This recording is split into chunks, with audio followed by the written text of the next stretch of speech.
ಇತಿಹಾಸದ ಪುಟಗಳನ್ನು ಕೆದಕ್ತಾ ಹೋದಾಗ ಶಾಸನಗಳಲ್ಲಿ ಒಂದು ವಸ್ತುನಿಷ್ಠವಾದ ಸ್ಪಷ್ಟವಾದ ನಮ್ಮ ಸಂಸ್ಕೃತಿಯ ಪರಿಚಯ ಆಗುತ್ತೆ. ಸುಮ್ಮನೆ ಬಾಯಿ ಬಡ್ಕೊಳ್ಳೋದ್ರಿಂದ ಆಗಲ್ಲ. 2227 ಶಾಸನಗಳು ಸ್ವಾಮಿ ಹಾಸನದಲ್ಲಿರೋದು, ಹಾಸನ ಜಿಲ್ಲೆಯಲ್ಲಿ ಇರೋದು 2227 ಶಾಸನಗಳು. ಶ್ರವಣಬೆಳಗೊಳದ ಗೊಮಟೇಶ್ವರ ಮೂರ್ತಿಯನ್ನು ನೋಡದೇ ಇರೋನೇ ಪಾಪಿ. ಹೌದು ಹೌದು ಹೌದು ಹೌದು. ವಿಶ್ವ ಪಾರಂಪರಿಕ ಪಟ್ಟಿಗೆ ಬೇಲೂರು ಮತ್ತು ಹಳೆಬೀಡು ಸೇರಿರ್ತಕ್ಕಂಥದ್ದು ನಿಜಕ್ಕೂ ಹಾಸನ ಜಿಲ್ಲೆ ಶಿಲ್ಪಕಲಾ ತವರೂರು ಅನ್ನೋದಕ್ಕೆ ಒಂದು ಗರಿ. ಸರ್, ವಿಶ್ವಪಥ ಟಿವಿಗೆ ಸ್ವಾಗತ ಸರ್. ಧನ್ಯವಾದಗಳು ಸರ್. ಈಗ ಹಾಸನ ಜಿಲ್ಲೆಯ ಐತಿಹಾಸಿಕ ಪರಂಪರೆ ಬಗ್ಗೆ ತಾವು 4 ಮಾತುಗಳನ್ನು ಹೇಳಿದ್ದಾರೆ. ಖಂಡಿತವಾಗಲು ಶಿಲ್ಪಕಲಾ ತವರೂರು, ಕಲೆಯಲ್ಲಿ ನೆಲೆಕಂಡ, ಕಲೆಯನ್ನು ನೆಲೆಯಾಗಿಸಿದ ಒಂದು ಮಾತಿದೆ. ಏನು ಅಂದರೆ, ಈ ದೇಶದಲ್ಲಿ ಕಲ್ಲಾಗಿ ಹುಟ್ಟುವುದೇ ಮೇಲಯ್ಯ, ಒಂದಿಲ್ಲೊಂದು ಗುಡಿಯಲ್ಲಿ ಶಿಲೆಯಾಗಿರಬಹುದು. ಹೌದು ಹೌದು ಸರ್, ಕವಿ ತುಂಬ ಚೆನ್ನಾಗಿ ಅದ್ಭುತವಾಗಿ ಹೇಳಿದ್ದಾರೆ. ಈ ದೇಶದಲ್ಲಿ ನೀರಾಗಿ ಹುಟ್ಟುವುದೇ ಮೇಲಯ್ಯ, ಒಂದಿಲ್ಲೊಂದು ಗುಡಿಯಲ್ಲಿ ತೀರ್ಥವಾಗಿರಬಹುದು. ಅದ್ಭುತ ಅದ್ಭುತ ಸರ್. ಈ ದೇಶದ ಕಲ್ಲು, ಈ ದೇಶದ ನೀರಿಗೆ ಮಾತ್ರ ಆ ಸೌಭಾಗ್ಯ ಇರೋದು. ಹೌದು ಹೌದು. ಅದೇ ನ್ಯೂಯಾರ್ಕ್ ಅಲ್ಲಾಗಲಿ ಸ್ವಿಟ್ಜರ್ಲ್ಯಾಂಡ್ ಅಲ್ಲಾಗಲಿ ಇರೋ ಕಲ್ಲಿಗೆ ಆ ಸೌಭಾಗ್ಯ ಇಲ್ಲ. ಇಲ್ಲ ಇಲ್ಲ. ಕರ್ನಾಟಕದಲ್ಲಿ ಹಾಸನ ಜಿಲ್ಲೆ ಒಂದು ವಿಶಿಷ್ಟವಾದ ವಿಭಿನ್ನವಾದಂತಹ ಜಿಲ್ಲೆ. ಇದಕ್ಕೆ ಈ ಜಿಲ್ಲೆಗೆ ಐತಿಹಾಸಿಕ ಮೆರಗನ್ನು ಕೊಟ್ಟಿರ್ತಕ್ಕಂಥವರು ಗಂಗರು, ಹೊಯ್ಸಳರು. ಬಹಳ ಮುಖ್ಯವಾದಂಥ ಕೊಡುಗೆಗಳು ಅವ್ರದ್ದಿದೆ. ಶ್ರವಣಬೆಳಗೊಳ ಅಂತೀವಿ. ಶ್ರವಣಬೆಳಗೊಳ ಅಂದಾಗ ನಮಗೆ ಗಂಗಾ ಸಾಮ್ರಾಜ್ಯ ನೆನಪಿಗೆ ಬಂದ್ಬಿಡುತ್ತೆ. ಬೇಲೂರು ಹಳೆಬೀಡು ಅಂತೀವಿ, ಹೊಯ್ಸಳ ಸಾಮ್ರಾಜ್ಯ ನೆನಪಿಗೆ ಬರುತ್ತೆ. ಕಲೋಪಾಸಕರ ಹೃದಯವನ್ನು ಸೂರೆಗೊಂಡು ಕಲಾ ತಪಸ್ವಿಯ ನೇತ್ರ ಪಲ್ಲಟದಲ್ಲಿ ಅಮರತ್ವವನ್ನು ಪಡೆದು ಕಲಾ ರಸಿಕನಿಗೆ ಕೈಬೀಸಿ ಕರೆಯುತ್ತಿದೆ ಬೇಲೂರಿನ ಶಿಲ್ಪಕಲೆ. ಇವತ್ತು ಬೇಲೂರು ವಿಶ್ವವಿಖ್ಯಾತವಾಗಿದೆ. ಹೌದು. ವಿಶ್ವದ ಎಲ್ಲ ಮೂಲೆಗಳಿಂದ ಪ್ರವಾಸಿಗಳು ಬೇಲೂರಿಗೆ ಬರ್ತಾರೆ. ಆ ಶಿಲ್ಪಕಲಾ ಚಾತುರ್ಯ ಇದೆಯಲ್ಲ, ನಿಜಕ್ಕೂ ಅದು ಎಷ್ಟು ಕೋಟಿ ಕೊಟ್ಟರು ಕಡಿಮೆನೆ. ಅದು ಇತಿಹಾಸದ ಜೀವಂತಿಕೆಗೆ ಕಾರಣವಾಗಿರ್ತಕ್ಕಂಥ. ಹೌದು ಹೌದು ಹೌದು. ಈ ಜಿಲ್ಲೆಯ ಐತಿಹಾಸಿಕ ಪರಂಪರೆ ಎಂದಾಗ ನಾವು ಹೊಯ್ಸಳರನ್ನು ಸ್ಮರಿಸ್ಕೋತೇವೆ. ಬೇಲೂರು ಹಳೆಬೀಡನ್ನು ಮಾತ್ರ ಇವತ್ತು ಪ್ರವಾಸಿಗರು, ಬಹಳಷ್ಟು ಜನರಿಗೆ ಹಾಸನ ಜಿಲ್ಲೆ ಅಂದಾಗ ಬೇಲೂರು ಹಳೆಬೀಡು ಮಾತ್ರವೇ ಅವರಿಗೆ ನೆನಪಿಗೆ ಬಂದ್ಬಿಡುತ್ತೆ. ಹೌದು ಹೌದು. ಆದರೆ ಬೇಲೂರು ಹಳೆಬೀಡಿನಷ್ಟೇ ಶಿಲ್ಪಗಳಿಲ್ಲದೇ ಇದ್ದರು ಆ ಶಿಲ್ಪ ಚಾತುರ್ಯದ ಹಲವಾರು ಪ್ರಭೇದಗಳು ಇವತ್ತು ಹಾಸನ ಜಿಲ್ಲೆಯ ಅರಸೀಕೆರೆ ತಾಲೂಕು, ಹೊಳೆನರಸೀಪುರ ತಾಲೂಕು, ಅರಕಲಗೂಡು ತಾಲೂಕು, ಹಾಗೆ ಸಕಲೇಶಪುರ ತಾಲೂಕು, ಹಾಗೆ ಆಲೂರು, ಸುತ್ತ ಎಲ್ಲ ಭಾಗದಲ್ಲಿ ಇವತ್ತು ಗೋಚರಿಸ್ತಾ ಇದೆ. ಇದು ನಿಜಕ್ಕೂ ಪ್ರವಾಸಿಗರ ಸ್ವರ್ಗ. ಆದರೆ ಒಂದು ಸತ್ಯ, ಒಂದು ಇದು ಅರೆಮಲೆನಾಡು ಅಂತ ನಾವು ಕರಿತೀವಿ. ಈಗ ಸಕಲೇಶಪುರದ ಭಾಗ ಮಲೆನಾಡಿನ ಒಂದು ಪರಿಸರ, ಅಂದೊಂದು ರೀತಿ ಮಲೆನಾಡಿನ ಪರಿಸರದ ಭೌಗೋಳಿಕ ಹಿನ್ನೆಲೆಯನ್ನು ನೀಡುತ್ತೆ. ಅದು ತಂಪಾದ ಹವೆ, ಇಬ್ಬನಿ, ಕಾಫಿ ಗಿಡಗಳು, ಯಾವುದೋ ಕೊಡಗಿಗೆ ಹೋಗಿದ್ದೀವಿ ಅನಿಸುತ್ತೆ. ಅದೇ ಅರಕಲಗೂಡಿಗೆ ಬಂದಾಗ ಅಥವಾ ಹಾಸನದ ಇತರೆ ಭಾಗಗಳಿಗೆ ನಾವು ಬಂದಾಗ ಒಂಥರ ಮಲೆನಾಡಿನ ವಾತಾವರಣ ಇರುತ್ತೆ. ಇದು ವೈಶಿಷ್ಟ್ಯಪೂರ್ಣವಾಗಿರ್ತಕ್ಕಂಥ ಜಿಲ್ಲೆ, ವಿಶೇಷತೆಯನ್ನು ಹೊಂದಿರತಕ್ಕಂಥ ಜಿಲ್ಲೆ. ಆದ್ದರಿಂದ ಇದರ ಇತಿಹಾಸ ಇದೆಯಲ್ಲ, ನಿಜಕ್ಕೂ ಅಜರಾಮರವಾಗಿರ್ತಕ್ಕಂಥದ್ದು. ಇಲ್ಲಿ ಐತಿಹಾಸಿಕ ಪರಂಪರೆ ಇದೆಯಲ್ಲ, ಅದು 12ನೇ ಶತಮಾನದ ಚಿತ್ರಣದಿಂದ ಮೂಡಿಬಂದು ಇವತ್ತಿನವರೆಗೂ ನಿರಂತರವಾಗಿ ಹರಿದು ಬರ್ತಾ ಇದೆ. 2227 ಶಾಸನಗಳು ಸ್ವಾಮಿ ಹಾಸನದಲ್ಲಿರೋದು, ಹಾಸನ ಜಿಲ್ಲೆಯಲ್ಲಿ ಇರೋದು 2227 ಶಾಸನಗಳು ಸಿಕ್ಕಿರೋದು, ರೆಕಾರ್ಡ್ ಆಗಿರೋದು. ಇನ್ನು ಹಾಳಾಗಿರೋದು ಗೊತ್ತಿಲ್ಲ, ಭೂಮಿ ಒಳಗಡೆ ಎಷ್ಟಿದಾವೆ ಗೊತ್ತಿಲ್ಲ. ಐತಿಹಾಸಿಕ ದಾಖಲೆಗಳಿದು. ಇತಿಹಾಸದ ಮಾಲಿಕೆಯಲ್ಲಿ ಪೋಣಿಸಿರ್ತಕ್ಕಂಥ ಮುತ್ತುಗಳಿದು. ಈ ದಾಖಲೆಗಳು ಹಾಸನ ಜಿಲ್ಲೆಯ ಚಿತ್ರಣಕ್ಕೆ ಒಂದು ವೈಶಿಷ್ಟ್ಯಪೂರ್ಣತೆಯನ್ನು ನೀಡುತ್ತದೆ. ಹಾಗಾಗಿ ಈ ಜಿಲ್ಲೆಯ ಇತಿಹಾಸ ಅಂದಾಗ ಹೊಯ್ಸಳರು ನಮ್ಮ ಕಣ್ಮುಂದೆ ಬಂದ್ಬಿಡ್ತಾರೆ, ಗಂಗರು ನಮ್ಮ ಕಣ್ಮುಂದೆ ಬಂದ್ಬಿಡ್ತಾರೆ. ಶ್ರವಣಬೆಳಗೊಳದ ಗೊಮಟೇಶ್ವರ ಮೂರ್ತಿಯನ್ನು ನೋಡದೇ ಇರೋನೇ ಪಾಪಿ. ಹೌದು ಹೌದು ಹೌದು ಸರ್, ಹೌದು. ಅದು ಗಂಗರ ಅಲ್ಲಿಯ ಚಿಕ್ಕ ಬೆಟ್ಟ ದೊಡ್ಡ ಬೆಟ್ಟಗಳಲ್ಲಿ ಇರತಕ್ಕಂಥ ಬಸಿದಿಗಳು, ಹೌದು. ಆ ಬಸಿದಿಗಳು ನೀಡ್ತಕ್ಕಂಥ ಸಂದೇಶ ಅಹಿಂಸೋ ಪರಮೋ ಧರ್ಮ. ಹಿಂಸೆಯಿಂದ ಜಗತ್ತಿನಲ್ಲಿ ಏನನ್ನೂ ಸಾಧಿಸೋದಕ್ಕೆ ಸಾಧ್ಯ ಇಲ್ಲ ಅನ್ನತಕ್ಕಂಥ ಮನೋಭಾವನೆಯನ್ನ ಅಲ್ಲಿಯ ಕಲ್ಲು ಕಲ್ಲು ಸಹ ಕೂಗಿ ಹೇಳುತ್ತೆ. ವೈರಾಗ್ಯ ಮೂರ್ತಿ, ಈ ಪ್ರಪಂಚದಿಂದ ನಾವು ಏನೂ ತೆಗೆದುಕೊಂಡು ಹೋಗೋದಿಲ್ಲ ಅನ್ನತಕ್ಕಂಥ ಶಾಂತಿಯ ಸಂದೇಶವನ್ನ, ವಿಶ್ವಕ್ಕೆ ಶಾಂತಿಯ ಸಂದೇಶವನ್ನ ಸಾರ್ತಾ ಇರ್ತಕ್ಕಂತಹ ಆ ಗೊಮ್ಮಟ ಮೂರ್ತಿಯ ಮುಖಚಿತ್ರಣ, ಅದೆಲ್ಲವನ್ನ ನಾವು ನೆನಪಿಸ್ಕೊಳ್ತಾ ಬಂದರೆ ನಿಜಕ್ಕೂ ಈ ಜಿಲ್ಲೆ ವೈಶಿಷ್ಟ್ಯಪೂರ್ಣವಾಗಿರ್ತಕ್ಕಂಥ ವಿಶೇಷವಾಗಿರ್ತಕ್ಕಂತಹ ಇತಿಹಾಸವನ್ನು ನಾನು ಭಾಳ ಹೆಮ್ಮೆಯಿಂದ ಹೇಳ್ತೀನಿ. ಈ ಜಿಲ್ಲೆ ವೈಶಿಷ್ಟ್ಯಪೂರ್ಣವಾಗಿರ್ತಕ್ಕಂಥ ಇತಿಹಾಸವನ್ನು ಒಳಗೊಂಡಿದೆ. ಸೊ ನೀವು ಹೇಳಿದ ಇಲ್ಲಿವರೆಗೆ ಬಣ್ಣನೆ ಮಾಡಿದ್ರೆ ಇಡೀ ನಮ್ಮ ಹಾಸನ ಜಿಲ್ಲೆಯ ಇತಿಹಾಸವನ್ನು ಬಣ್ಣನೆ ಮಾಡಿದ್ರೆ ಇದನ್ನು ಗುರುತಿಸಿ ವಿಶ್ವ ಪಾರಂಪರಿಕ ಪಟ್ಟಿಗೆ ನಮ್ಮ ಹಾಸನ ಜಿಲ್ಲೆಯ ಕೆಲವು ಸ್ಥಳಗಳು ಸೇರಿದೆ. ಇದರಿಂದ ಪ್ರವಾಸೋದ್ಯಮಕ್ಕೆ ಮತ್ತೆ ಆ ಪ್ರದೇಶಗಳಿಗೆ ಏನು ಅನುಕೂಲ ಆಗುತ್ತೆ ಸರ್? ಇದು ಯಾವತ್ತೂ ಆಗಬೇಕಾದಂಥ ಕೆಲಸ ಇವತ್ತು ನಿಧಾನವಾಗಿ ಆಗಿದೆ. ನಿಧಾನವಾಗಿ ಆದರೂ ಆಗಿದೆ. ಯಾಕೆ ಅಂದರೆ ವಿಶ್ವ ಪಾರಂಪರಿಕ ಪಟ್ಟಿಗೆ ಬೇಲೂರು ಮತ್ತು ಹಳೆಬೀಡು ಸೇರಿರ್ತಕ್ಕಂಥದ್ದು ನಿಜಕ್ಕೂ ಹಾಸನ ಜಿಲ್ಲೆ ಶಿಲ್ಪಕಲಾ ತವರೂರು ಅನ್ನೋದಕ್ಕೆ ಒಂದು ಗರಿ. ಹೌದು ಹೌದು, ಒಂದು ಗರಿ. ಇದರಿಂದ ಆ ಸ್ಥಳಗಳು ಅಭಿವೃದ್ಧಿ ಆಗುತ್ತೆ. ವಿಶ್ವ ಪಾರಂಪರಿಕ ಪಟ್ಟಿಯಲ್ಲಿ ಸೇರಿರ್ತಕ್ಕಂಥ ಸ್ಥಳಗಳ ಅಭಿವೃದ್ಧಿಗೆ ವಿದೇಶಗಳಿಂದನೇ ಹಣ ಬರುತ್ತೆ ಸ್ವಾಮಿ. ರಸ್ತೆಗಳಾಗುತ್ತೆ, ದೊಡ್ಡ ದೊಡ್ಡ ಮಹಾಲ್ಗಳು, ಪ್ರವಾಸಿ ಮಂದಿರಗಳ ನಿರ್ಮಾಣ, ಆ ಭಾಗದ ಜನರ ಸಾಮಾಜಿಕ ಬದುಕಿನಲ್ಲಿ ಬಹಳಷ್ಟು ಬದಲಾವಣೆಗಳು ಉಂಟಾಗುತ್ತೆ. ಹೌದು ಹೌದು. ಪ್ರವಾಸೋದ್ಯಮ ಅಭಿವೃದ್ಧಿ ಆಯಿತು ಅನ್ನೋದು ಮಾತ್ರವಲ್ಲ, ವ್ಯಾಪಾರ ಎಷ್ಟು ಅಭಿವೃದ್ಧಿ ಆಯಿತು, ಹೌದು ಹೌದು, ಹೋಟೆಲ್ ಉದ್ಯಮ ಎಷ್ಟು ಬೆಳೀತು, ಹೌದು, ನಿರುದ್ಯೋಗಿ ಯುವಕರಿಗೆ ಎಷ್ಟು ದಿನಕ್ಕೆ ಉದ್ಯೋಗ ಅವಕಾಶಗಳು ಲಭ್ಯವಾಯಿತು. ಹೌದು ಹೌದು. ಹಾಗೆ ಈ ಜಿಲ್ಲೆಯ ಕೀರ್ತಿ ಹೇಗೆ ಹೆಚ್ಚುತ್ತಾ ಹೋಯಿತು, ಇಡೀ ವಿಶ್ವಕ್ಕೆ ಕೀರ್ತಿ ಪ್ರಚಾರ ಆಗುತ್ತೆ. ಆದ್ರಿಂದ ಇದು ವಿಶ್ವ ಪಾರಂಪರಿಕ ಪಟ್ಟಿಗೆ ಯಾವತ್ತೋ ಸೇರ್ಬೇಕಾದಂತಹದ್ದು. ನಮ್ಮ ಜಿಲ್ಲಾಡಳಿತದ ಇವಾಗ ಜಿಲ್ಲಾಡಳಿತದ ಸಹಕಾರನೂ ಅದೇನೋ ಗೊತ್ತಿಲ್ಲ, ಒಟ್ಟಲ್ಲಿ ಒಳ್ಳೆ ಪ್ರವಾಸೋದ್ಯಮ ಇಲಾಖೆ ರೆಕಮೆಂಡೇಶನ್ಸ್ ಇದೆ. ಹೌದು, ಅಭಿವೃದ್ಧಿನೂ ಪಡಿಸ್ತಾ ಇದ್ದಾರೆ. ಡಾಕ್ಟರ್ ತಿಪ್ಪೇಸ್ವಾಮಿ ಅಂತ ಹೇಳಿ ಒಳ್ಳೆ ಡೈರೆಕ್ಟರ್ ಇದ್ದಾರೆ. ಈಗ ಬಹಳಷ್ಟು ಪ್ರದೇಶಗಳ ಸಮೀಕ್ಷೆನ ಮಾಡ್ತಾ ಇದ್ದಾರೆ. ಹಾಸನದ ಸುತ್ತ ಇನ್ನೂ ಹಲವಾರು ಪ್ರದೇಶಗಳಿದೆ. ಹಾಸನದವರು ಎಲ್ಲರೂ ಹೊರಗಡೆ ಹೋಗ್ಬೇಕು ಅಂದ್ರೆ ಗೆಂಡೆಕಟ್ಟೆ ಫಾರೆಸ್ಟ್ ಅಂತಾರೆ, ಮಾತಾಡ್ತಾರೆ ಗೆಂಡೆಕಟ್ಟೆ ಫಾರೆಸ್ಟ್ ಅಂತಾರೆ.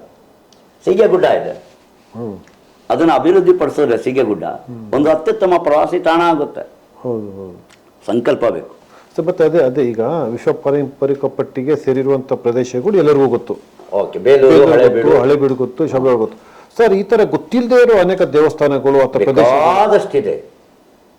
ಬೇಕಾದಷ್ಟಿದೆ.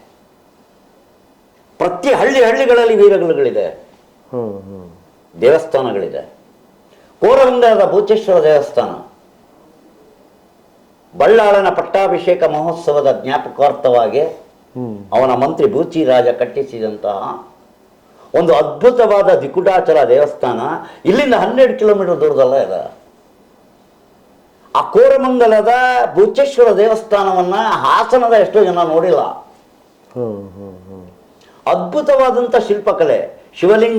ಶಿವಲಿಂಗದ ಮುಂಭಾಗದಲ್ಲಿ ಸೂರ್ಯದೇವನ ಅದ್ಭುತವಾದಂಥ ವಿಗ್ರಹ ಕಣ್ಣಿಗೆ ಕಟ್ಟುವಂತೆ ಇದೆ.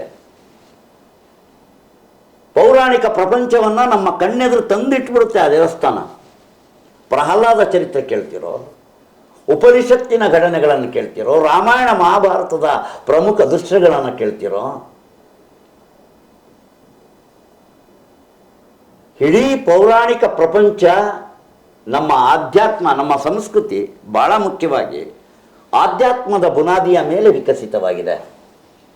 ಆಧ್ಯಾತ್ಮ ಎಲ್ಲಿದೆ ಅಂದರೆ ನಮ್ಮ ರಕ್ತದ ನರನಾಡಿಗಳಲ್ಲಿ ರಕ್ತವಾಗಿ ಪಸರಿಸ್ತಾ ಇದೆ ಆಧ್ಯಾತ್ಮ. ನಾವು ಆಧ್ಯಾತ್ಮವನ್ನು ನಂಬಿ ಬದುಕಿದವರು. ಪ್ರತಿ ಹಳ್ಳಿಯಲ್ಲೂ ದೇವಸ್ಥಾನ ಇವತ್ತು ಜೀವಂತವಾಗಿ ಯಾಕಿದೆ ಅಂತ ಅಂದರೆ ಆಧ್ಯಾತ್ಮದ ಮೇಲೆ ನಮ್ಮ ನಂಬಿಕೆ, ನಾಳೆಯ ಮೇಲೆ ನಮ್ಮ ಇವತ್ತಿನ ನಂಬಿಕೆ. ದೇವರು ನಮ್ಮನ್ನು ಕಾಪಾಡ್ತಾನೆ ಅಂತ. ಚಿಂತನೆಗಳು ಸದೃಢವಾದಷ್ಟು ಆಧ್ಯಾತ್ಮ ಬಲಿಷ್ಠವಾಗುತ್ತೆ. ಆಧ್ಯಾತ್ಮ ಬಲಿಷ್ಠವಾದಷ್ಟು ಸಂಸ್ಕಾರಗಳು ಬೆಳೀತಾ ಹೋಗುತ್ತೆ. ಆ ಸಂಸ್ಕಾರಗಳು ಬೆಳೆದಂತೆ ನಮ್ಮ ಆಧ್ಯಾತ್ಮದ ಚಿಂತನೆಯಲ್ಲಿ ಒಂದು ಉದ್ದಿಷ್ಟತೆ ಬರ್ತದೆ. ಹಾಗಾಗಿ ಪ್ರತಿ ಹಳ್ಳಿಯಲ್ಲೂ ದೇವಸ್ಥಾನ ಇದೆ. ಕುದುರಗುಂಡಿ ಅಂತ ಹಳ್ಳಿ ಅಂತೀವಿ, ಜನಾರ್ದನ ಸ್ವಾಮಿ ದೇವಸ್ಥಾನ ಇದೆ. ಹೌದು ಹೌದು. ಅಲ್ಲಿಯ ಶಾಸನದಿಂದಲೇ ಮೊಟ್ಟ ಮೊದಲು ಹಾಸನ ಸೀಮೆಯೋಳ್ AC ಅವರು ನಾಗರಾಜ್ AC ಅವರು ಇದ್ದಾಗ ನಾನು ಅವರು ಜೊತೆಲೇ ಹೋಗಿದ್ದು ಅಲ್ಲಿಗೆ. 4 ವೀರಗಲ್ಲುಗಳು ತಿಪ್ಪೆಗುಂಡಿಲಿ ಬಿದ್ದಿದ್ದು ಸ್ವಾಮಿ. ಇವತ್ತು ಆ ಕುದುರಗುಂಡಿಯ ಸ್ಥಳದಲ್ಲಿದ್ದಂಥ 4 ವೀರಗಲ್ಲುಗಳನ್ನು ಎತ್ತಿ ಒಂದು ಒಳ್ಳೆ ಜಗ್ತಿ ಮಾಡಿ ಅದನ್ನು ಬಹಳ ನೀಟಾಗಿ ಇಟ್ಟಿದ್ದಾರೆ. ನಿಜಕ್ಕೂ ಕುದುರಗುಂಡಿ ಜನಕ್ಕೆ ನಾವು ಧನ್ಯವಾದಗಳನ್ನು ಸಮರ್ಪಿಸ್ತೇನೆ. ಸರ್, ಈಗ ನೀವು ಹೇಳಿದ್ರಿ, ಈಗ ನಿಮ್ಮ ಮಾತಿಗೆ ಹೇಳೋದಾದ್ರೆ ಈಗ ಕುದುರಗುಂಡಿಯ ಹಳ್ಳಿಯ ಜನಗಳು ಅದನ್ನು ಸಂರಕ್ಷಣೆ ಮಾಡಬೇಕಾದ್ರೆ ಅವು ಉಳ್ಕೊಳ್ಬೋದು. ಸರ್, ಈಗ ನಾನು ನೋಡಿದ ಹಾಗೆ ಬಹಳಷ್ಟು ಗ್ರಾಮ ಪ್ರದೇಶಗಳಲ್ಲಿ ದೇವಸ್ಥಾನಕ್ಕೆ ಸಂಬಂಧಪಟ್ಟದ್ದಾಗಿರೋ ಬೇರೆ ಬೇರೆ ಅದು ಅವರಿಗೆ ಗೊತ್ತಿರೋದಿಲ್ಲ ಪಾಪ, ಯಾವುದೋ ಕಲ್ಲುಗಳು ಅಂತ ಹೇಳ್ಬಿಟ್ಟು ತೆಗೆದು ಬಿಸಾಡ್ಬಿಟ್ಟು ಈ ಥರ ಮಾಡ್ತಾರೆ. ಸೊ ಇದನ್ನು ಸಂರಕ್ಷಣೆ ಮಾಡೋದಕ್ಕೆ ಯಾವುದಾದ್ರು ರೀತಿಯಲ್ಲಿ ಅವರ ಅರಿವನ್ನು ಮುಚ್ಚುವಂಥ ಕಾರ್ಯಕ್ರಮ ಮಾಡೋದು ಅಥವಾ ಇತರ ಕಾರ್ಯಕ್ರಮ ಮಾಡೋದಕ್ಕೆ ಸಾಧ್ಯತೆ ಇದೆ ಅದನ್ನು ಹೆಂಗೆ ಮಾಡ್ಬೋದು? ಸ್ಮಾರಕ ಸಂರಕ್ಷಣಾ ಜಾಗೃತಿ ಅದು ನಿಮ್ಮ ಮಾಧ್ಯಮದಿಂದ ಆಗಬೇಕು. ಇವತ್ತು ಮಾಧ್ಯಮ ತಲುಪದೇ ಇರ್ತಕ್ಕಂಥ ಸ್ಥಳನೇ ಇಲ್ಲ. ಹೌದು ಹೌದು, ಸತ್ಯ. ಮಾಧ್ಯಮ ಕ್ಷೇತ್ರದಿಂದ ಆ ಸ್ಮಾರಕ ಸಂರಕ್ಷಣಾ ಜಾಗೃತಿಯ ಕಹಳೆ ಇವತ್ತು ವಿಶ್ವಪಥದಲ್ಲಿ ನೀವು ಓದ್ತಾ ಇದ್ದೀರಲ್ವಾ. ಇದು ಹಾಸನ ಪಥದ ಮೂಲೆ ಮೂಲೆಗೂ ಸೇರಬೇಕು. ಬಹಳ ಮುಖ್ಯವಾಗಿ ಪ್ರತಿ ಹಳ್ಳಿಗಳಲ್ಲಿ ವೀರಗಲ್ಲುಗಳಿದೆ. ಪ್ರತಿ ಒಂದೊಂದು ಪಂಚಾಯಿತಿ ವ್ಯಾಪ್ತಿಯಲ್ಲಿ ದೇವಸ್ಥಾನಗಳಿದೆ. ಹೌದು ಹೌದು. ಆದರೆ ವೀರಗಲ್ಲು ಅಂದಾಗ ಅಲ್ಲಿಯ ಜನಕ್ಕೆ ಏನಮ್ಮ ಇದು ಅಂದ್ರೆ ಒಂದು ದೇವರ ಕಲ್ಲು ಅಂತಾರೆ. ಅವ್ರಿಗೆ ಗೊತ್ತಿಲ್ಲ ಪಾಪ.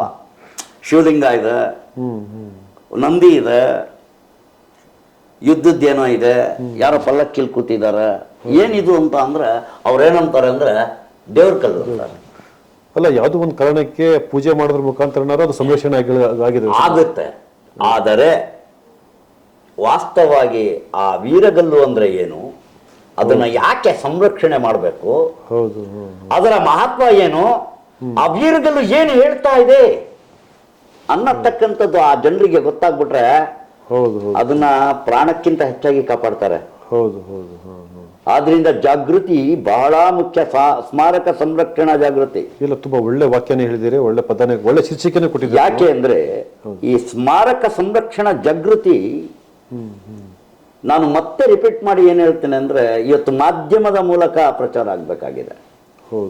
ನೋಡಿ, ವೀರಗಲ್ಲು ಅಂದ್ರೆ ಏನು ಹಳ್ಳಿ ಜನರಿಗೆ ಗೊತ್ತಿಲ್ಲ. ಮಹಾಸತಿ ಕಲ್ಲು ಅಂದ್ರೆ ಏನು ಗೊತ್ತಿಲ್ಲ. ನಾಗರ ಕಲ್ಲು ಅಂದ್ರೆ ಏನು ಗೊತ್ತಿಲ್ಲ. ಅದನ್ನ ತೆಗೆದು ಪೂಜೆ ಮಾಡೋ ಕಲ್ಲು ಅದು. ಸ್ವಲ್ಪ ವಿವರಣೆ ಕೊಡಿ ಸರ್ ಅನ್ನೋ ಭಾವನೆಗಳು ಅವರಲ್ಲಿದೆ. ಒಂದೂರಲ್ಲಿ ಒಂದು ವೀರಗಲ್ಲು ಇದೆ ಅಂದ್ರೆ ಆ ವೀರಗಲ್ಲಿನಲ್ಲಿ ಇರ್ತಕ್ಕಂಥ ವೀರ ಇದ್ದಂತ ಹೋರಾಡಿದಂತ ಸೇನೆ, ಆತ ಮೃತರಾದಂತಹ ಕಾಲ ನೋಡಿ. ಒಂದು ವೀರಗಲ್ಲಿನಿಂದ ಏನೇನು ಗೊತ್ತಾಗುತ್ತೆ, ಆ ಹಳ್ಳಿ ಯಾರ ಆಡಳಿತದ ಅವಧಿಯಲ್ಲಿ ಅಸ್ತಿತ್ವದಲ್ಲಿ ಇತ್ತು ಅನ್ನೋದು ಗೊತ್ತಾಗುತ್ತೆ. ನಂಬರ್ 1. ಎರಡನೇದಾಗಿ ಆ ಹಳ್ಳಿಯಿಂದ ಯಾವ ವೀರ ಪ್ರಾಣತ್ಯಾಗವನ್ನ ಮಾಡಿದ್ದಾನೆ ಅನ್ನತಕ್ಕಂಥದ್ದು ಗೊತ್ತಾಗುತ್ತೆ. ನಂಬರ್ 2. ನಂಬರ್ 3, ಆ ಹಳ್ಳಿಯ ಜನರ ಸಾಮಾಜಿಕ ಜನಜೀವನ ಗೊತ್ತಾಗುತ್ತೆ, ಹೇಗೆ ಬದುಕ್ತಾ ಇದ್ರು ಅನ್ನೋದು ಗೊತ್ತಾಗುತ್ತೆ. ಒಂದು ವೀರಗಲ್ಲಲ್ಲಿ ಅಷ್ಟು ಮಾಹಿತಿ ಇರ್ತದೆ. ಸಾಮಾನ್ಯವಾಗಿ ಯುದ್ಧದ ಸಂದರ್ಭದಲ್ಲಿ ಯುದ್ಧಗಳು ನಡೆಯುವಾಗ ರಾಜನ ಜೊತೆ ಸೈನಿಕರು ಹೋಗ್ತಾ ಇದ್ರು. ಆ ಸೈನಿಕರು ಎಲ್ಲ ಹಳ್ಳಿಯಿಂದ ಇರ್ತಾ ಇದ್ರು. ತರಣ್ಯದಿಂದ, ಮಾವನೂರಿಂದ, ಬಾಳ್ಳುಪೇಟೆಯಿಂದ, ಅಥವಾ ಹೊಸಕೋಟೆಯಿಂದ, ಅಥವಾ ಅರಸೀಕೆರೆಯಿಂದ, ಹಾರನಹಳ್ಳಿಯಿಂದ, ಎಲ್ಲ ಕಡೆಯಿಂದ ಸೈನಿಕರು ಹೋಗ್ತಾ ಇದ್ರು. ಯುದ್ಧದಲ್ಲಿ ಯುದ್ಧ ಮುಗಿದ ಮೇಲೆ ಒಂದು ಸ್ವಲ್ಪ ಜನ ಸತ್ತೇ ಸಾಯ್ತಾರೆ, ವೀರಮರಣ ಅಂತ ಹೇಳಿ ಕರಿತೀವಿ. ರಾಜನಿಗಾಗಿ ಪ್ರಾಣತ್ಯಾಗ ಮಾಡಿದಂಥ ವೀರನನ್ನ ನಾವು ಗೌರವಿಸಬೇಕಾದದ್ದು ಕರ್ತವ್ಯ ಅನ್ನತಕ್ಕಂಥ ದೃಷ್ಟಿಯಿಂದ ಅದನ್ನ ವೀರಮರಣ ಅಂತ ಹೇಳಿ ಕರಿತೀವಿ. ರಾಜನ ರಥ ತರೋದು, ತಂದ್ಬಿಟ್ಟು ಒಂದು ಊರಿನ ಬಾಗಿಲಲ್ಲಿ ಆ ಪಾರ್ಥಿವ ಶರೀರ ಇಟ್ಬಿಟ್ಟು ಹೋಗ್ಬಿಡೋದು. ಬಾಗಿವಾಳು 4 ಶವ ಇಟ್ಬಿಟ್ಟು ಹೋಗ್ಬಿಡೋದು. ಆ 4 ಶವಗಳನ್ನು ತಂದು ಊರಿನವರು ಸಂಸ್ಕಾರ ಮಾಡೋರು. ಯಾವ ರೀತಿ ಸಂಸ್ಕಾರವನ್ನು ಮಾಡಿ ಗೌರವದಿಂದ ಆ ವೀರ ಯುದ್ಧದ ದೃಶ್ಯವನ್ನು ಕೆತ್ತರು. ವೀರಗಲ್ಲಿನ ಕೆಳಗಡೆ ಯುದ್ಧದ ದೃಶ್ಯ ಇರುತ್ತೆ. ಎರಡನೇದಾಗಿ ಆ ವೀರಗಲ್ಲಿನ ಮೇಲ್ಭಾಗದಲ್ಲಿ ಮರಣ ಹೊಂದಿದ ವೀರನನ್ನ ದೇವತೆಗಳು ಪಲ್ಲಕ್ಕಿಯಲ್ಲಿ, ಆತನ ಆತ್ಮ ಪವಿತ್ರವಾದದ್ದು, ಪಲ್ಲಕ್ಕಿಯಲ್ಲಿ ಹೊತ್ಕೊಂಡು ಹೋಗೋ ಚಿತ್ರ ಇರುತ್ತೆ. ಎರಡನೇ ಚಿತ್ರ. ಮೂರನೇದು ಶಿವಲಿಂಗದ ಚಿತ್ರ ಇರುತ್ತೆ. ಲಿಂಗೈಕ್ಯವಾದ ಹೋರಾಡ್ದ, ಅವನ ಪ್ರಾಣವನ್ನ ದೇವತೆಗಳು ಗೌರವದಿಂದ ತಗೊಂಬಂದ್ರು ಪಲ್ಲಕ್ಕಿಯಲ್ಲಿ. ಲಿಂಗೈಕ್ಯ ಆದ. ಅದಕ್ಕೆ ಹಿರಿಯರು ಹೇಳೋದು ದೈವಾಧೀನನಾದ, ಲಿಂಗೈಕ್ಯವಾದ, ಸ್ವರ್ಗ ಸೇರಿದ. ಅದಕ್ಕೆ ಒಂದು ಕೊಟೇಶನ್ ಇದೆ. ಜಿತೇನ ಲಕ್ಷ್ಮಿ, ರಾಜ್ಯ ಗೆದ್ದರೆ ಲಕ್ಷ್ಮಿ ಒಲಿಯುತ್ತಾಳೆ.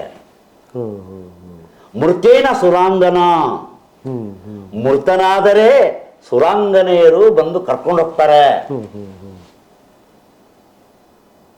ಕ್ಷಣ ವಿಧ್ವಂಸಿನಿ, ಕ್ಷಣದಲ್ಲಿ ಅಳಿಯುವ ಈ ಜೀವ, ಇದ್ದರೆಷ್ಟು ಹೋದರೆಷ್ಟು. ಕಾಯೇಕ ಚಿಂತ, ಕ್ಷಣ ವಿಧ್ವಂಸಿನಿ ಜೀವ, ಕಾಯೇಕ ಚಿಂತ. ಅರಸೀಕೆರೆ ಒಂದು ವೀರಗಲ್ಲಲ್ಲಿರೋದು, ಜೇಸಿಪುರ, ಅಲ್ಲಿದೆ ಈ ಶ್ಲೋಕ. ಗೆದ್ದರೆ ರಾಜ್ಯಲಕ್ಷ್ಮಿ, ಮರಣ ಹೊಂದಿದರೆ ವೀರ ಸ್ವರ್ಗ, ಸುರಾಂಗನೆಯರು ಕರ್ಕೊಂಡು ಹೋಗ್ತಾರೆ, ಸ್ವರ್ಗದಲ್ಲಿ ಇರ್ತೀಯ. ಕ್ಷಣಾರ್ಧದಲ್ಲಿ ಅಳಿಯುವ ಈ ಜೀವದ ಬಗ್ಗೆ ಯಾಕೆ ಚಿಂತೆ ಅಂತ. ಅದಿರಲಿ, ಅದರೊಂದಿಗೆ ಈ ವೀರ ಏನೋ ಮರಣ ಹೊಂದ್ಬಿಟ್ರ, ಆದರೆ ಅವನ ಧರ್ಮಪತ್ನಿ, ಈತನಿಲ್ಲದ ಬಾಳು ನನಗೇಕೆ, ಪತಿಯೇ ದೈವ. ಎಷ್ಟು ಸಂಸ್ಕಾರ ನೋಡಿ ಸ್ವಾಮಿ. ಅದನ್ನೇ ಹೇಳಿದ್ ನಾನು. ಆಧ್ಯಾತ್ಮದ ಬುನಾದಿಯ ಮೇಲೆ ಈ ದೇಶದ ಚರಿತ್ರೆ ನಿಂತಿದೆ. ಹಳ್ಳಿಯವ್ರಿಗೆ ಇಲ್ಲಿಂದನೇ ಕೈ ಮುಗಿದು ಹೇಳ್ತೀನಿ, ಇಂಥ ಕಲ್ಲುಗಳು ಸಿಕ್ಕಿದ್ರೆ ಅಟ್ಲೀಸ್ಟ್ ತಗೊಂಡೋಗಿ ದೇವಸ್ಥಾನದ ಹತ್ರ ಇಟ್ಬಿಡಿ. ನಿಮ್ಮೂರಿನ ಹೆಮ್ಮೆ, ನಿಮ್ಮೂರಿನ ಇತಿಹಾಸ ಅದು. ಅದರಲ್ಲಿ ಕಾಲ ಇರುತ್ತೆ, ರಾಜನ ಹೆಸರು ಇರುತ್ತೆ, ಎಲ್ಲಿ ಯುದ್ಧ ನಡೀತು ಅದು ಗೊತ್ತಾಗುತ್ತೆ, ಯಾವ ಪರಿಸರದಿಂದ ವೀರ ಬಂದ ಅನ್ನೋದು ಗೊತ್ತಾಗುತ್ತೆ. ಇಷ್ಟೆಲ್ಲ ವಿಚಾರಗಳು ಹೆಪ್ಪುಗಟ್ಟು ಬಿಡುತ್ತೆ, ಆ ಚರಿತ್ರೆನೇ ಗೊತ್ತಾಗ್ಬಿಡುತ್ತೆ. ಶಾಸನಗಳು ಊರಿನ ಸಾಮಾಜಿಕ, ಆರ್ಥಿಕ, ಸಾಂಸ್ಕೃತಿಕ, ಧಾರ್ಮಿಕ ಮತ್ತು ಸಮಗ್ರ ಚಿಂತನೆಗಳಿಗೆ ಎಡೆ ಮಾಡಿಕೊಡ್ತದೆ. ಆ ಊರಿನ ಪ್ರಾಚೀನ ಹೆಸರೇನು? ಅರಸೀಕೆರೆ ಅಂತೀವಿ, ಅದರ ಹೆಸರು ಬಂಡಾರವಾಡ, ಪ್ರಾಚೀನ ಹೆಸರು ಬಂಡಾರವಾಡ. ಹಾರನಹಳ್ಳಿ ಅಂತೀವಿ, ವಿಜಯ ಸೋಮನಾಥಪುರ, ಅದರ ಪ್ರಾಚೀನ ಹೆಸರು. ಹೊಳೆ ನರಸೀಪುರ ಅಂತೀವಿ, ನರಸಿಂಹಪುರಿ. ಹೊಳೆ ಅನ್ವರ್ಥವಾಗಿ ಸೇರಿಕೊಂಡು ನರಸಿಂಹನ ಆಳ್ವಿಕೆ ಆದ್ದರಿಂದ ಹೊಳೆ ನರಸಿಂಹ ಆಳ್ತಾ ಇದ್ದ ಹೊಳೆ ನರಸೀಪುರ. ನರಸಿಂಹನ ಆಳ್ವಿಕೆಗೆ ಸೇರಿದ ಹೊಳೆ ಉಳ್ಳ ಪ್ರದೇಶ ಹೊಳೆ ನರಸೀಪುರ. ಅರ್ಕುಲ್ಗೋಡ್ ಅಂತೀವಿ, ಅರ್ಕಾವತಿ, ಅರ್ಕಾಪುರಿ, ಗೌತಮ ಮಹರ್ಷಿಗಳು ತಪಸ್ಸು ಮಾಡಿದಂಥ ತಾಣ. ಗೊರೂರು, ಶತರುದ್ರೀಪುರ, ಜೈನ ಕಂತಿಯರು ಇದ್ದಂಥ ಸ್ಥಳ. ಹಾಸನ, ಸಿಂಹಾಸನಪುರಿ. ಹೀಗೆ ಇತಿಹಾಸದ ಪುಟಗಳನ್ನು ಕೆದಕ್ತಾ ಹೋದಾಗ ಶಾಸನಗಳಲ್ಲಿ ಒಂದು ವಸ್ತುನಿಷ್ಠವಾದ ಸ್ಪಷ್ಟವಾದ ನಮ್ಮ ಸಂಸ್ಕೃತಿಯ ಪರಿಚಯ ಆಗುತ್ತೆ. ಸುಮ್ಮನೆ ಬಾಯಿ ಬಡ್ಕೊಳ್ಳೋದ್ರಿಂದ ಆಗಲ್ಲ. ಇವುಗಳನ್ನು ನಾವು ಮಾಡಬೇಕಾಗಿದೆ. ದೇವಸ್ಥಾನಗಳು ಅಂದರೆ ಎಷ್ಟೋ ಊರುಗಳಲ್ಲಿ ಇವತ್ತು ದೇವಸ್ಥಾನಗಳೇನಾಗಿದೆ. ಉದಾಹರಣೆಗೆ ಒಂದು ಊರಲ್ಲಿ ದೇವಸ್ಥಾನ ಇದೆ, ಆಂಜನೇಯ ಸ್ವಾಮಿದು ಮೂರ್ತಿ ಇದೆ. ಪ್ರೀತಿ ಜಾಸ್ತಿ ಆಗ್ಬಿಡುತ್ತೆ ನಮಗೆ ಹಬ್ಬ ಹರಿದಿನಗಳಲ್ಲಿ ದೇವ್ರ ಮೇಲೆ. ದೇವ್ರ ಮೇಲೆ ಪ್ರೀತಿ ಜಾಸ್ತಿ ಆಗ್ಬಿಟ್ಟು ನಾವೇನು ಮಾಡ್ತೀವಿ, ದೇವಸ್ಥಾನಕ್ಕೆ ಒಂದು ಕೋಟು ಸುಣ್ಣ ಹೊಡೆದ್ಬಿಡ್ತೀವಿ. ಯುಗಾದಿಗೊಂದು ಕೋಟು, ಶಿವರಾತ್ರಿಗೊಂದು ಕೋಟು, ಸಂಕ್ರಾಂತಿಗೊಂದು ಕೋಟು ಬಣ್ಣ ಹೊಡೆದು ಹೊಡೆದು ಹೊಡೆದು ಹೊಡೆದು ಹೊಡೆದು ಒಂದು 10 ವರ್ಷ ಆದಮೇಲೆ ಅದು ಯಾವ ಮೂರ್ತಿ ಅನ್ನೋದೇ ಗೊತ್ತಾಗಲ್ಲ. ಪೂರ್ತಿ ಅದು ಶಿಲ್ಪಗಳ ಮೇಲೆ ಬಣ್ಣ ಹೊಡಿಬಾರ್ದು, ಹಳ್ಳಿಗವರು ಇದನ್ನು ತಿಳ್ಕೋಬೇಕು. ಶಿಲ್ಪಗಳ ಮೇಲೆ ಬಣ್ಣ ಹೊಡೆಯಲೇಬಾರ್ದು. ಬೇಕಾದ್ರೆ ತೊಳೆದು ಸ್ವಲ್ಪ ತೊಳಿಬೇಕು, ನೀರಲ್ಲಿ ತೊಳಿಬೇಕು. ಕಲ್ಲಲ್ವಾ, ನೀರಲ್ಲಿ ತೊಳಿಬೇಕು. ಪಾಚಿ ಗೀಚಿ ಕಟ್ಟಿದರೆ ಗಿಡ ಪಾಚಿ ಹೋಗಿ ಮಾಡಬೇಕು. ದೇವಸ್ಥಾನದ ಮೇಲೆ ಮಳೆ ಬೆಳೆದ್ಬಿಟ್ಟಿರೋ ಏನ್ ಮಾಡ್ತಾರೆ, ಅಯ್ಯೋ ಮಳೆ ಬೆಳೆದಿದೆ ಕಟ್ ಮಾಡೋ ಅಂತಾರೆ, ಕಟ್ ಮಾಡ್ತಾರೆ. ಮಸ್ತ್ ಬೆಳೆಯುತ್ತೆ, ಅದು ಬುಡ ಸಮೇತ ಕೀಳಕ್, ಅದು ಬುಡ ಸಮೇತ ಕೀಳಕ್ ಹೋದ್ರೆ ದೇವಸ್ಥಾನ ಬಿದ್ದೋಗುತ್ತೆ. ಅದಕ್ಕೆ ಆಸಿಡ್ ಬರ್ತದೆ, ಬರ್ನ್ ಆಗುತ್ತೆ ಆ ಬೇರು. ಅದೇ ರೀತಿ ಅದು ಸುಟ್ಟು ಹೋಗೋ ರೀತಿ ಆ ಬೇರ್ ಬರ್ನ್ ಆದ್ಮೇಲೆ ಅಲ್ಲಿಗೆ ಕಾಂಕ್ರೀಟ್ ನ ಫಿಲ್ ಮಾಡಬೇಕು. ಎಣ್ಣೆ ತಗೊಂಡೋಗ್ಬಿಟ್ಟು ಎಣ್ಣೆ ಅಭಿಷೇಕ ಮಾಡೋದಲ್ಲ ದೇವರಿಗೆ. ಕ್ರಮೇಣ ಶಿಲ್ಪದ ಕಲ್ಲಿನ ಇದು ಹಾಳಾಗೋಗುತ್ತೆ. ಎಣ್ಣೆ ಹಾಕೋದ್ರಿಂದನೂ ಕೂಡ ಎಣ್ಣೆ ಹಾಕಿ ಅಭಿಷೇಕ ಮಾಡಿ ಬೇಡ ಅನ್ನಲ್ಲ, ತೊಳಿಬೇಕು. ಆಮೇಲೆ ತೊಳಿಬೇಕು. ದೇವಸ್ಥಾನಗಳು ನೋಡಿ ಪಂಚಾಭಿಷೇಕಗಳನ್ನೆಲ್ಲ ಮಾಡ್ತಾರೆ, ಲಾಸ್ಟಿಗೆ ನೀರಲ್ಲಿ ಅಭಿಷೇಕ ಮಾಡ್ತಾರೆ. ಹರಿಶಿನ ಮತ್ತೆ ಬೇರೆ. ಎಸ್, ಯಾಕೆ ಜಿಡ್ಡಿನಂಶ ಎಲ್ಲ ಇರಬಾರ್ದು. ಹುಳಗಳೆಲ್ಲ ಬಂದು ಅಂಟ್ಕೊತುತ್ತೆ, ಹೋಲ್ಸ್ ಸ್ಟಾರ್ಟ್ ಆಗುತ್ತೆ, ಚಿಕ್ಕ ಚಿಕ್ಕ ರಂಧ್ರಗಳು ಸ್ಟಾರ್ಟ್ ಆಗುತ್ತೆ, ಪಾವ್ಸೆ ಕಟ್ಟುತ್ತೆ. ಮಳೆ ಬಂದಾಗ ಏನ್ ಮಾಡ್ಬಿಡ್ತೀವಿ, ದೇವಸ್ಥಾನ ನಮ್ಮನೆ ಹತ್ರ ಸುತ್ತ ಚರಂಡಿ ಹೊಡ್ಕೋತೀವಿ, ನೀರು ಒಳಗಡೆ ಬರಬಾರ್ದು ಅಂತ. ಊರಿನ ದೇವಸ್ಥಾನ ಕೇಳೋರೇ ಇರಲ್ಲ. ಊರಿನ ಯುವಕ ಸಂಘಗಳು ಇವತ್ತು ಜಾಗೃತವಾಗಬೇಕಾಗಿದೆ. ಯುವಕರು ಇಂಥ ಸ್ಮಾರಕಗಳನ್ನು ರಕ್ಷಣೆ ಮಾಡಬೇಕಾಗಿದೆ. ಊರಿನ ಯುವಕ ಸಂಘಗಳು ವಾರಕ್ಕೊಂದ್ಸಲ ಆದರೂ ದೇವಸ್ಥಾನದ ಸ್ವಚ್ಛತಾ ಕಾರ್ಯ, ಆ ಊರಿನ ಸಂಸ್ಕೃತಿ, ಆ ಊರಿನ ಪರಂಪರೆ, ಆ ಊರಿನ ಇತಿಹಾಸ ರಕ್ಷಿಸುವ ಕಾರ್ಯದಲ್ಲಿ ಯುವಕ ಸಂಘಗಳು ಪಾತ್ರ ವಹಿಸಬೇಕಾಗಿದೆ. ಹಿರಿಯವರು ಮಾರ್ಗದರ್ಶನ ನೀಡಬೇಕಾಗಿದೆ. ದೇವಸ್ಥಾನದ ಎದುರು ದನ ತಂದು ಕಟ್ಟಾಕ್ಬೇಡಿ, ತಪ್ಪು. ವೀರ್ಗಲ್ಲು ಅದು, ಅದಕ್ಕೆ ದನ ಕಟ್ಟಬೇಡಿ, ತಪ್ಪು. ಇವುಗಳ ಬಗ್ಗೆ ಮಾಹಿತಿ ನೀಡೋರು ಬೇಕಾಗಿದೆ. ಅದೇ ಹೇಳಿದ್ ನಾನು, ಜಾಗೃತಿ ಆಗ್ಬೇಕಾಗಿದೆ ಅಂತ. ನಿಮ್ಮೂರಲ್ಲಿ ಒಂದು ವೈಷ್ಣವ ದೇವಸ್ಥಾನ ಇದೆ ಅಂದ್ರೆ ಅದು ವೈಷ್ಣವ ಅಗ್ರಹಾರ ಆಗಿತ್ತು ಇನ್ನೊಂದಿನ. ಶೆಟ್ಟಿಹಳ್ಳಿಯಲ್ಲಿ ಚರ್ಚ್ ಇತ್ತು ಅಂದ್ರೆ 1857ರಲ್ಲಿ ಅಲ್ಲಿ ಕ್ರಿಶ್ಚಿಯನ್ರು ಇದ್ರು ಅಂತ.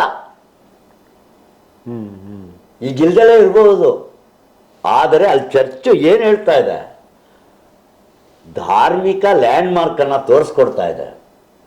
ಇಲ್ಲಿ ನೋಡಿ ಕ್ರಿಶ್ಚಿಯನ್ರು ಇದ್ರು ಅನ್ನೋದನ್ನ ಹೇಳ್ತಾ ಇದೆ. ಅಲ್ಲಿ ಚರ್ಚೆ ಇಲ್ಲದೆ ಇರ್ತಾ ಇದ್ರೆ ಕ್ರಿಶ್ಚಿಯನ್ರು ಇದ್ರು ಅಂದ್ರೆ ಹೋಗೋದು ಯಾರಿಗೆ ಹೇಳ್ತಾ ಇದೀಯಾ, ಕತೆ ಹೇಳ್ತಾ ಇದೀಯಾ? ಒಟ್ಟಾಸಿ ಹಾಸನ ಜಿಲ್ಲೆ ಇತಿಹಾಸ ಪರಂಪರೆಯನ್ನು ಕಾಪಾಡಬೇಕು, ಶಾಸನಗಳನ್ನು ನಾವು ಖಂಡಿತ. ಊರಿನ ಕೋಟೆಗಳೆಲ್ಲ ನಾಶ ಆಗಿದೆ ಈಗ. ಹೊಳೆ ನರಸೀಪುರದಲ್ಲಿ ಕೋಟೆನೇ ಇಲ್ಲ ಈಗ, ಕೋಟೆ ಕಲ್ಗಳೇ ಇಲ್ಲ, ಎಲ್ಲ ಕಿತ್ಕೊಂಡು ದೊಡ್ಡ ದೊಡ್ಡ ಸೈಜ್ ಕಲ್ಗಳು. ಅದು ಹಾರಂತೂ ಹೋಗಲಿಲ್ಲ. ಆಧುನಿಕತೆಯ ಅಬ್ಬರಕ್ಕೆ ಸಿಲುಕಿ ನಾಶ ಆಗ್ತಾ ಇದೆ, ಇತಿಹಾಸ ಮರೆ ಆಗ್ತಾ ಇದೆ. ಯಾವುದೋ ಪ್ರಪಂಚದಲ್ಲಿ ತೇಲ್ತಾ ಇದ್ದೀವಿ, ವಾಸ್ತವಿಕತೆ ಮರೀತಾ ಇದ್ದೀವಿ. ನಮ್ಮ ಒಂದು ದಿನ ಬಲಗಡೆಯಿಂದ ಹೇಳೋದು ತಪ್ಪು, ನೆಟ್ಟಿಗೆ ಹೇಳ್ಬೇಕು ಅನ್ನೋ ಕಾನ್ಸೆಪ್ಟಿಗೆ ಬಂದರೂ ಬರ್ಬೋದು ನಾವು. ಯಾಕೆಂದ್ರೆ ನಮ್ಮ ಹಿರಿಯವರು ಹೇಳಿದ್ದಾರೆ, ಬಲಗಡೆಯಿಂದ ಹೇಳು ಮಗನೆ, ಎದ್ದೆಟ್ಕೆ ಕೈ ನೋಡು, ಕರಾಗ್ರವಿಂದೇನ ವಸತೆ ಕರ ಮೂಲೆ ಸರಸ್ವತಿ ಕರ ಮುದ್ದೆ ಸ್ಥಿತಿ ಗೌರಿ ಪ್ರಭಾತೆ ಕರದರ್ಶನಂ. ಕೈ ನೋಡು ಅಂತ. ಯಾರ ಮುಖನೂ ನೋಡ್ಬೇಡ, ಕೈ ನೋಡು. ಪ್ರಭಾತೆ ಕರದರ್ಶನ. ಮನೆಯಿಂದ ಹೊರಗಡೆ ಬಂದ್ರೆ ನೀ ಹಸಿರನ್ನ ನೋಡು, ಹೇಳ್ತಾನೆ ನಾವು ಇವತ್ತು ಬೇಡ ಬಿಡಿ, ಅದು ಯಾಕೆ ಸುಮ್ಮನೆ ಟೈಮ್ ವೇಸ್ಟ್ ಮಾಡ್ಬೇಕು ನಾವು ಹೇಳಿ.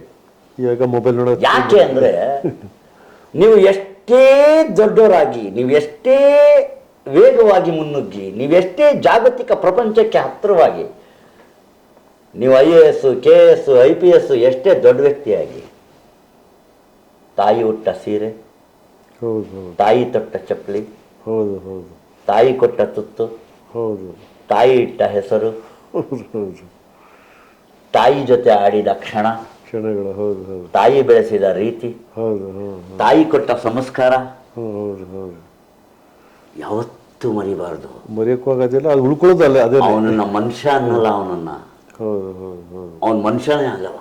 ಹೌದು ಹೌದು ಹೌದು ಹಾಗಾಗಿ ಇವತ್ತು ಈ ಆಧುನಿಕತೆಯ ಅಬ್ಬರದಲ್ಲಿ ಮಾಧ್ಯಮ ಕ್ಷೇತ್ರ ಬಹಳ ಮುಖ್ಯವಾಗಿ ಜನಸಾಮಾನ್ಯರ ಮನಸ್ಸನ್ನ ಮುಟ್ಟಬೇಕಾಗಿದೆ. ಯಾವ ವಿಚಾರಗಳನ್ನು ಹೊತ್ತು? ಸಂಸ್ಕೃತಿಯ ಬಲವರ್ಧನೆಯ ವಿಚಾರವನ್ನು ಹೊತ್ತು, ನಮ್ಮ ಪರಂಪರೆಗಳ ಮೂರ್ತ ಅಮೂರ್ತ ನೈಸರ್ಗಿಕ ಈ 3 ಪರಂಪರೆಗಳನ್ನು ಸಂರಕ್ಷಿಸುವ ವಿಚಾರವನ್ನು ಕುರಿತು, ನಮ್ಮ ಆಚಾರ ವಿಚಾರಗಳನ್ನು ಕುರಿತು,